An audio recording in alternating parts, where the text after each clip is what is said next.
ભરૂચ જિલ્લાના વાગરા પોલીસ મથકમાં હત્યાના પ્રયાસની ફરિયાદ નોંધાઈ હતી, જેમાં મુબ્બસીર હનીફ ગઠ પાણીનું ટેન્કર લઈને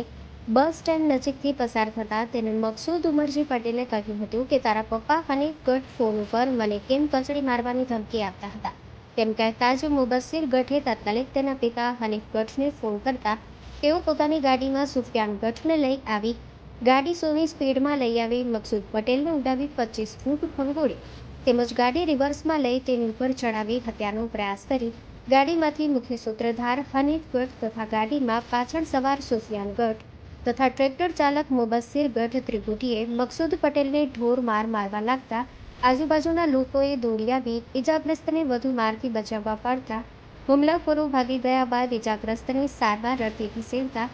ઇજાગ્રસ્તને હાથ પગમાં ફ્રેક્ચર, માથાના ભાગે ગંભીર ઇજા હોવાના પગલે હત્યાનો ગુનો દાખલ કરી આરોપીઓનું પગેરું મેળવવાનો પ્રયાસ કર્યો હતો. તે દરમિયાન વોન્ટેડ આરોપીને પકડવાના પ્રયાસ કરતા આખરે મુબસ્સીર ગઠ અને સુફિયાન ગઠ સુરતમાંથી ઝડપાઈ ગયા, પરંતુ મુખ્ય સૂત્રધાર હનીફ ગઠ પોલીસ પકડથી દૂર રહેતા હજુ ગામમાં અને ફરિયાદને ભય સતાવી રહ્યો હોય તેમ પોલીસ તાત્કાલિક હનીફ ગઠને ઝડપી પાડી રિકન્સ્ટ્રક્શન કરાવી સાચા અર્થમાં કાયદાનું ભાન કરાવે તેવી ગ્રામજનો માંગ કરી રહ્યા છે.